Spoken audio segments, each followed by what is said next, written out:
conservative, Christian, mother, wife, Air Force veteran, gun rights advocate. This is Stacy on the Right.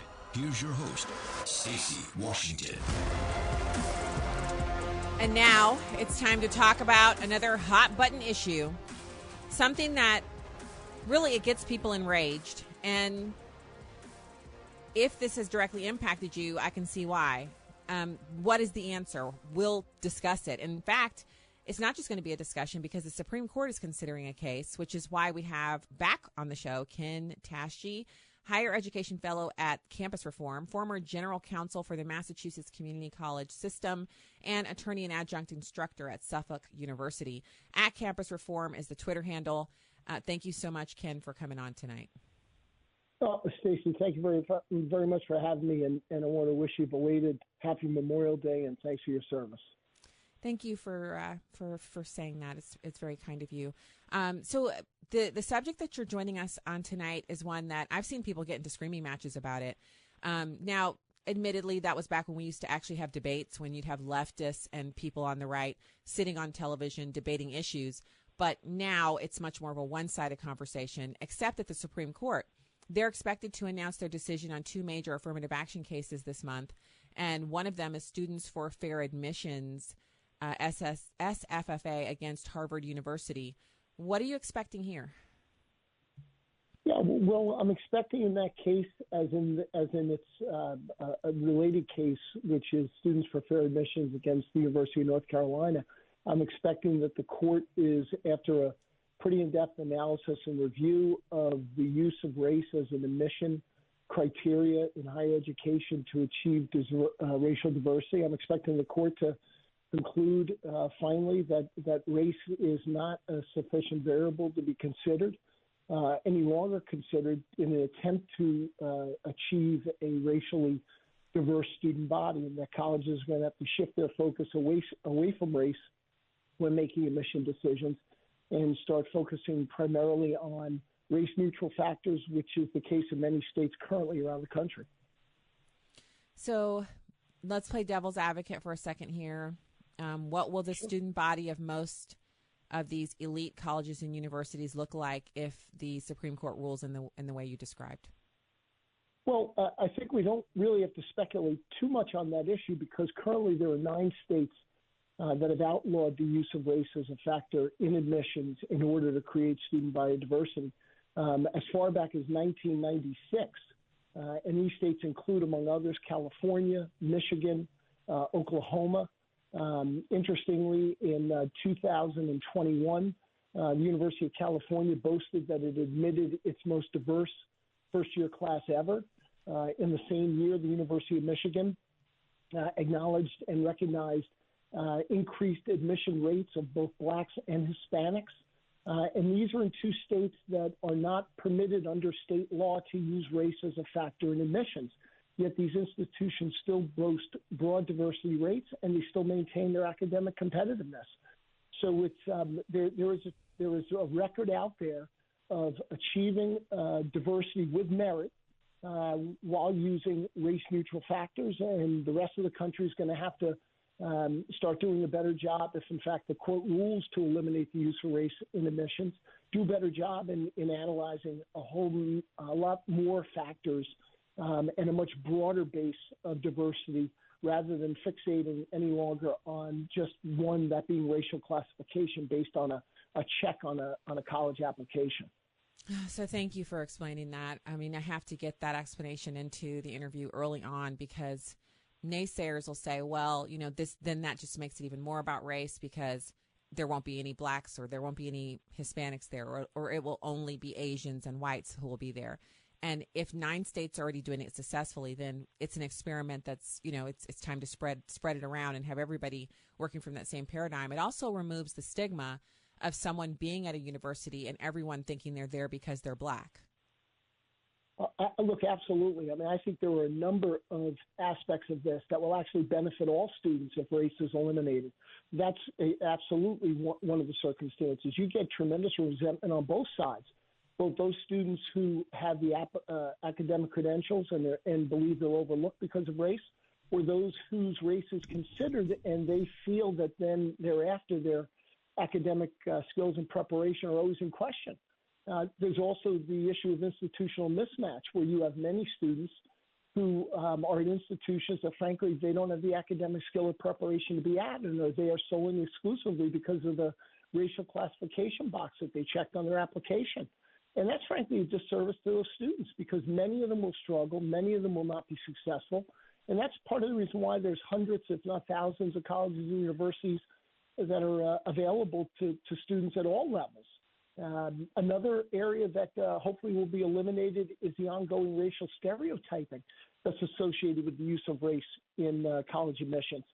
It's the height of arrogance for a college administrator to believe that he or she can predict the views or experiences of an individual based solely and exclusively on their skin color. Skin color has never been and should never be a proxy or predictor of life experience, and we need to get away from that singular focus and start expanding the consideration of diversity to a whole wider array of factors like socioeconomic class, like geography, like experience, like ideology. It'd be wonderful to have some diversity in ideology on college campuses, which is woefully lacking these days. So it is. It totally is. But it goes back to this. So anything that we obsess over, it will take time away from some other pursuit. Sometimes the pursuit that it takes away from is the more important work that needs to be done.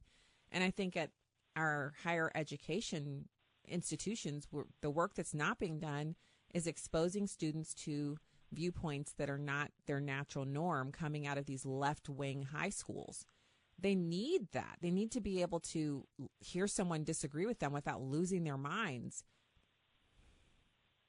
Absolutely. Unfortunately, we don't have a diversity of ideology in the faculty. We don't have them in the student bodies. And the product has been a generation of students that are closed-minded and, quite frankly, fragile. And they can't be exposed to certain words or certain images without having to run to a safe space and demanding to be protected from the harmful effects of words. And that's really unfortunate. Higher ed needs to do a better job of number one, having confidence in our students that they're capable of having a consideration of diverse ideas and diverse viewpoints. And they also need to get back into the business of student discipline for those students who are incapable of working within a diverse, academically and intellectually diverse environment, who are incapable of doing that, then we need to think about removing them from that environment. So, there's going to be a burden on higher ed here to step up to the plate and start engaging and not be involved with just simply sort of a lazy, mechanical process of using race as the singular focus for quote, diversifying its campus. And so now let's talk a little bit about, and it's not just this case. There's a lot of discussion around affirmative action, and it's been all over the place. You have Students for Fair Admissions against Harvard University and the University of North Carolina. Both of these are opposed to race-based admissions. And one of the cases, it's the Harvard case, it's the discrimination against Asian students. So correct. Can you clarify for us, because if this policy was eliminated and there was no racial balancing at Harvard, the student body at Harvard the majority of it would be Asian. Is that a correct statistic to quote here? Well, I can't speak to what the ultimate result would be of the admission process, but I can tell you this. What the argument is with regard to Harvard and their admission procedure is, Harvard, like most institutions, had the traditional objective admission criteria. Admission was based largely on criteria in and around grade point average, standardized testing like ACT and SATs. And what they found was Asian students scored significantly higher than many of their counterparts on those objective admission criteria. So Harvard introduced, in essence, a third category for consideration regarding personal traits, much more subjective. And they scored people, graded applicants on things like leadership and kindness and courage and other things like that would qualify under personal traits. And interestingly, Asian students, while they scored very high in the objective academic analysis, scored woefully low on the personal trait analysis, and so much so that it substantially impacted the admission rates for Asians. So that is the gist of the argument relative to the case against Harvard, that they're using race in this case not as a factor or a plus factor for students of underrepresented classification, but they're actually using it as a negative factor against Asian students. And again, anytime you're using race to separate and classify students in order to achieve what I believe to be here a racially proportionate student body at Harvard, you're engaging in racial balancing, and it's nothing more than a racial quota. So the elimination of race as a factor would directly have an impact on that.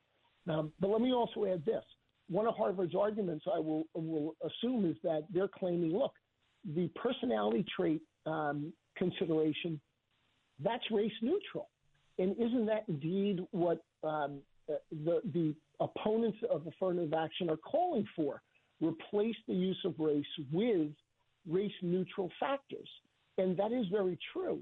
But it's also true that if the process or procedure you're using has the purpose or effect of using race to separate and classify students to achieve a racially proportioned student body, then you're right back to the beginning. It's still racial balancing, and it's still an illegal racial quota. And so you can't seek to do a back end around the prohibition possibly on the use of race and masquerade it now as something else for the same goal.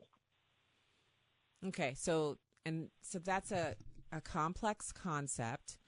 We've had a little bit of that discussion on the show with, I'm not sure if he's the president of SFFA, but he's been on to chat with us a few times about this. So if a policy that you're using to judge the students by, any policy, we'll take the personality traits out of it. It doesn't have to be that. And it disproportionately impacts any one ethnic group of students, then that takes you back to using racial balancing. Is that what you're saying? If the goal ultimately is to achieve a racially proportionate student body, so that you want to have a certain percentage of underrepresented students from a variety of different underrepresented classes represented in that first-year class, indeed, even if on its face, well, we're using race-neutral criteria, even though that may be it on its face, if the purpose or effect ultimately is racial balancing, it's going to be considered illegal. Wow. So the end goal of this, the end result, I should say, is that Harvard will not be able to be racially balanced because it is a elite academic institution, and so therefore the only thing that would matter would be the academics. Well, if race is eliminated from consideration, then there's a whole series of race-neutral factors and other procedures that can be utilized in the same manner these other 9 states are utilizing them to maintain a racially diverse student body. And again, that's going to be recruiting students, focusing on socioeconomic diversity and focusing on geographic diversity and experiential and ideological diversity. They can also employ what's been referred to as the admission percentage procedures, where you will automatically grant admission to the top 5 or 10% of every student of every high school in your state. Now, they may not attend your institution, but it creates a pathway and an opportunity where it may not have been available previously for students from underrepresented school districts. Institutions can expand the recruitment in underrepresented school districts to work with those students who are first-generation college goers, whose families may have no experience whatsoever in filling out a college application or financial aid application, all of which could be barriers to those underrepresented students. So you're focusing on expanding your recruitment efforts there. And one other category that, frankly, Harvard and many of the elite institutions refuse to consider is eliminating the admission preferences that, frankly, favor and predominantly assist white students. Those include automatic admission for the children of faculty and staff, of alumni and donors. So there are a number of methods that are being employed nationally that I believe can still assist with maintaining racial diversity with merit at these institutions where they're no longer going to be permitted to use race as a singular factor or a determining factor in the admission decision. Wow. So this is complex, but the solutions are already at play. The certain institutions have already adopted policies that they use with success that do not reflect race. And the expectation is that because this is 2023, no longer the 1900s, we're going to probably see the Supreme Court rule in a similar fashion. What's interesting, too, is we don't use race as a factor for hiring faculty or staff. We don't use race as a factor when awarding student scholarships or financial aid. The Supreme Court has already ruled that you cannot use a student's race as the basis for making elementary and secondary education school assignments. So it really begs the question, why are we continuing to use race as a factor, even if it is just one factor of many? Why is it being considered a factor any longer in this narrow area of college admissions, particularly when you've got available an array of race-neutral factors that you can rely on, and we've got some history with those other 9 states utilizing. And then because this is Harvard's a private institution, so that the scrutiny that they're under and having to have their admission standards, released to the public, and these are all because of the lawsuits that are at the federal level against them because they're public institutions, correct? Well, and not to get too much into legal weeds on this, but Harvard is, as you said, a private institution. University of North Carolina is a public institution. Students for Fair Admissions lawsuit against Harvard is based on a federal law that applies to any institutions that receive federal funds. So publics or privates, if you receive federal funds, you fall within the scope of Title VI, which says you cannot discriminate based on race. That is the basis of the lawsuit against Harvard.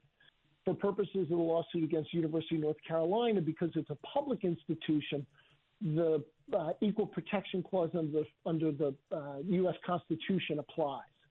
So there's sort of 2 different mechanisms that are being utilized for the same purpose, and that's to allege that the use of race by both those institutions is in violation of federal law. Gotcha. All right. So and these are all clarifications based on, questions I've seen online, based on comments on the articles, making sure that we understand the impetus for the lawsuits, the purpose, the scope, and also just to try to tamp down on some of the fear mongering that's going on, because as you said, and we need to stress, 9 states are already using the new paradigm. So what the Students for Fair Admissions is trying to do is to bring the remaining schools into line with these 9 state public universities that are already successfully, doing the business of admitting students and having the student bodies that they want. It's possible. Absolutely. And also an issue here is if, in fact, as some are alleging, there will be dire consequences for admission rates for certain underrepresented population, it begs the question that if race is only to be one factor among many as part of the admission process, which is exactly what the standard is based on the decision from 20 years ago, it's one of many factors, then it does raise the question, how can eliminating one factor of many have such a significant dire consequence on the admission rate for those individuals, unless race is not just a factor in admissions, but it has become the factor in admissions, that it is a predominant and or determining factor which was never contemplated by the court and which would be clearly unconstitutional. So that's part of, I believe, the court's consideration here, and a significant reason why I believe the court's poised to remove consideration of race moving forward. It sounds very much like a case that we'll have to watch, and hoping for a good and fair ruling from the Supreme Court that would take away the stigma for students who are right now, they could be the best student in their grade, but people think they're there because, of affirmative action. And that's just as bad Absolutely. as, not being there. I mean, it's just, we need to bring some balance back into this equation. And the 9 states that are already doing it, boy, it's going to be something pretty awesome to see that spread across the entire country, possibly through this ruling by the Supreme Court. Yes. All right. Thank you so much, Ken Tashjy. It's so great to have you back on the show again. Higher Education Fellow at Campus Reform. Thank you for your time tonight and for the wonderful explanations. Well, Stacy, listen, thank you again very much for your time. I really appreciate it. Yeah, great to have you here. Always nice to have Ken here. He explains things in a way that we can then take with us and explain to others. This Supreme Court ruling, if it goes against affirmative action, it is going to be huge. There'll be angry people on both sides, but it is time to bring our admissions processes into the 21st century. We're no longer in the 1900s. I like saying it because someone pointed out on Instagram that, a lot of us were born in the 1900s. I don't mind telling you, I felt seen and smacked. I felt like that was delivered directly to me because I was born in the 1900s. What exactly were they trying to say? Yeah. So, anywho, you know what we're going to do? We are going to take our break, and when we come back, I have more Stacy on the Right for you. It's hour 3. Stay right there.